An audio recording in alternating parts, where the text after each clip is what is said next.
Bonjour chers internautes, bonjour à Mitefa. J'espère que vous allez très bien. Alors, je voudrais qu'ensemble nous puissions réfléchir à un sujet précis, très précis. C'est le sujet du cacao. Quand on parle du cacao, on dit que la Côte d'Ivoire est le premier producteur mondial du cacao avec 2 millions de tonnes de fèves de cacao vendues dans le monde. Et quand on demande à un étudiant, même à un élève, le cacao, là, la Côte d'Ivoire a commencé à être premier producteur à partir de quand? Il dit on a toujours été premier producteur mondial. Alors aujourd'hui, je vais vous entretenir sur ce que était l'avant cacao en Côte d'Ivoire, sur ce qui est pendant le cacao actuellement, et puis vous dire également, attirer l'attention des uns et des autres sur une réalité simple qui sera l'après-cacao. Alors nous allons réfléchir sur l'après-cacao. Alors, pour parler de l'historique du cacao, il faut savoir que le cacao, c'est en Amérique que le cacao est né. Et la boisson qu'on en faisait, c'est les Indiens qui ont découvert cette boisson-là, qu'on appelle le liquide du chocolat. Et les Indiens appelaient cela la boisson des dieux. La boisson des dieux. Et le cacao, ils ont commencé à planter le cacao au Venezuela. Et le premier producteur en son temps, c'était bien le Venezuela, qui était le premier producteur mondial du cacao. C'est dans les années 1900 que le cacao a commencé à rentrer en pays africains, notamment au Ghana et en Côte d'Ivoire. Et en 1910, le Ghana a détourné le Venezuela de son poste de premier producteur mondial. Et donc, le Ghana est devenu premier producteur mondial du cacao depuis 1910. Mais retenez avec moi qu'au Venezuela, aujourd'hui, on ne parle même plus de cacao. D'accord? Donc, il y a eu un avant, il y a eu un pendant et il y a eu un après cacao au Venezuela.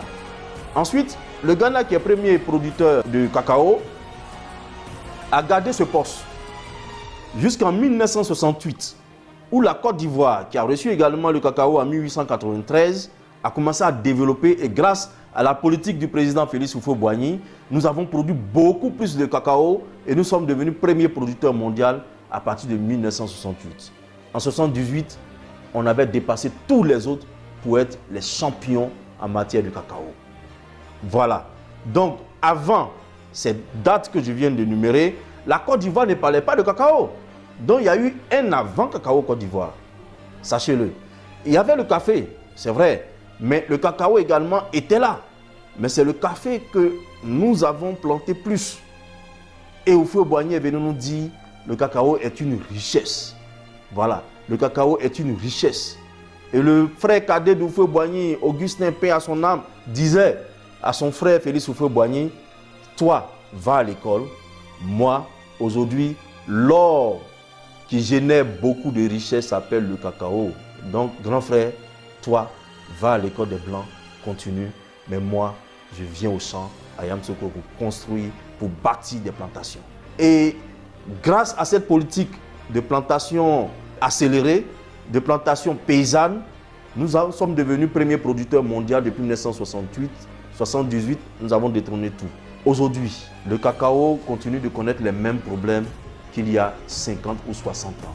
C'est-à-dire, le coût de nos matières premières monte et descend.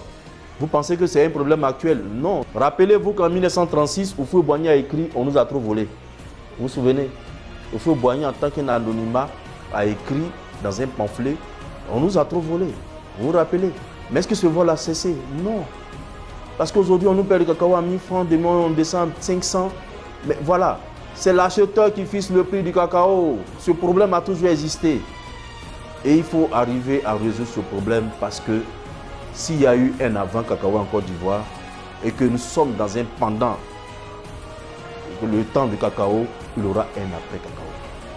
Je voudrais attirer l'attention des uns et des autres qu'il y aura un après cacao. Voyez-vous, les faits géographiques nous amènent à penser cela. Notamment, en 1960, Côte d'Ivoire, 8 millions d'hectares de forêt. Aujourd'hui, nous sommes à moins de 2 millions d'hectares de forêt. Premier fait. Deuxième fait, à Bangourou, première boucle du cacao C'était la région la plus grande productrice du cacao. Cette région s'est déplacée. La boucle s'est déplacée pour arriver à Demokro. Demokro, boucle du cacao. Aujourd'hui, voyez-vous, c'est maintenant Soubré et Meyagui qui deviennent la boucle du cacao. Ça tourne, ce qui veut dire que nous sommes en train d'aller vers un après cacao. Chers Ivoiriens, tenez-le pour dit, l'après cacao sera grave dans notre pays. Parce que notre ressource, 60% de notre recette d'exportation est constituée par le cacao. 35% de notre budget est constitué par l'argent du cacao. Plus d'1 million de personnes vivent du cacao directement. Et indirectement, le cacao permet à 1 million de personnes de vivre. Alors, chers Ivoiriens, ce cacao-là, si nous n'en faisons pas un produit de souveraineté pour notre nation, nous allons le regretter. Parce qu'il aura forcément un après cacao. Alors, laissez-moi conseiller ceci aux Ivoiriens. Nous, au TEFA, nous avons toujours prôné ce qu'on appelle la vision nationale commune, la VNC. Cette vision recommande avec insistance, avec persistance, que nous passons directement à la transformation locale de toutes nos matières premières sur place, notamment au niveau du cacao. Cette vision nous demande de transformer notre cacao. Pour transformer le cacao en Côte d'Ivoire, il nous faut 200 petites usines. Nous pouvons transformer les 2 millions de tonnes de cacao que nous produisons chaque année. La différence entre être producteur et être transformateur est claire. Regardez les pays asiatiques. Ils se développent parce qu'ils transforment tout et qu'ils n'ont rien. Et nous qui avons tout et qui ne transformons rien, nous sommes pauvres parce que nous avons refusé de transformer. Il a dit, Thierry Tan, que la différence de développement entre les pays asiatiques et les pays africains, c'est que les pays asiatiques n'ont rien, mais transforment tout. Et les pays africains ont tout, mais ne transforment rien. Il faut se ressaisir. Allons à la transformation locale de nos matières premières. Sinon, l'après-cacao, nous allons le regretter. Nous allons amèrement le regretter. C'est maintenant qu'il faut le faire parce que notre cacao va commencer à décroître. La quantité de notre cacao va commencer à décroître. Du premier producteur, nous pouvons descendre pour être derrière. Nous pouvons descendre pour être troisième, quatrième et dernier. Donc, souvenez-vous de ce que je viens de dire. C'est le moment, chers Ivoiriens, que tous les Ivoiriens, comme un seul homme, on se mette ensemble pour transformer nos matières premières et imposer à ceux qui nous dirigent, maintenant même, de prendre les dispositions qu'il faut pour favoriser l'installation des usines, notamment la défiscalisation, notamment la déréglementation. Si nous passons à la transformation locale de nos matières premières, nous allons gagner sur 2 tableaux. En tant que producteur, on gagne, première chose. En seconde chose, en tant que producteur, nous allons dicter le prix de nos matières premières. Parce que quand vous transformez, ce n'est plus Londres qui fixe le prix de votre matière première, mais c'est vous qui fixez. Parce que vous avez l'usine en face de vous. Et donc le planteur a cette possibilité de négocier directement avec l'usine le prix rémunérateur qu'il lui faut. Voilà. Ensuite, le deuxième niveau de gain, c'est qu'avec les usines, tous les Ivoiriens vont avoir des emplois. Ça, c'est clair. Si nous installons des usines pour transformer tout nos cacao, tous les Ivoiriens vont avoir de l'emploi, déjà. Et ces emplois sont des emplois durables. Parce que le travail de l'usine ne s'arrête pas 1 jour, 2 jours. Même si demain, nous n'avons plus de cacao, mais à cause de nos usines, nous allons partir prendre cacao ailleurs pour les transformer. Donc nous allons continuer de manger l'argent des cacao. On a l'habitude de dire en termes ivoiriens, nous allons continuer de manger, de bouffer l'argent des cacao. Voilà. D'ailleurs, une multinationale qu'on appelle Olam, qui fait la spéculation sur nos matières premières ici en Côte d'Ivoire, est détenue par qui? Par un petit État qu'on appelle Singapour. Est-ce que le sol de Singapour permet de faire pousser le cacao? Non. Est-ce que le sol de Singapour leur permet de casser les fèves de cacao? Non. Mais c'est eux qui gèrent notre cacao. Voilà une réalité qu'il faut savoir. Quand vous transformez et que vous avez vos multinationales, vous êtes puissant. Et quand vous êtes puissant, vous pouvez exploiter partout où vous voulez. Vous pouvez avoir des cacao où vous voulez.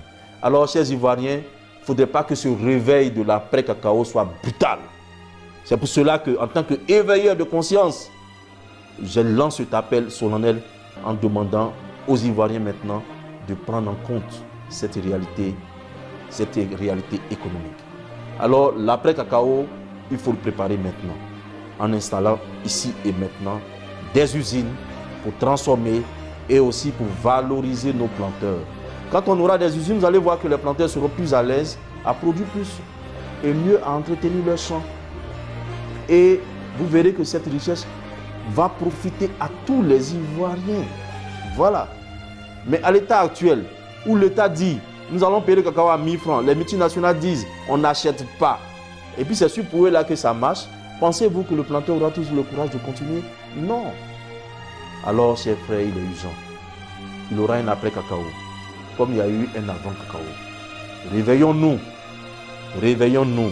Et le TFA t'invite à nous rejoindre dans ce combat de la VNC, de la vision nationale commune, qui consiste à passer à la transformation locale de nos matières premières, à adopter la défiscalisation, à adopter la déréglementation. Merci et réveille-toi.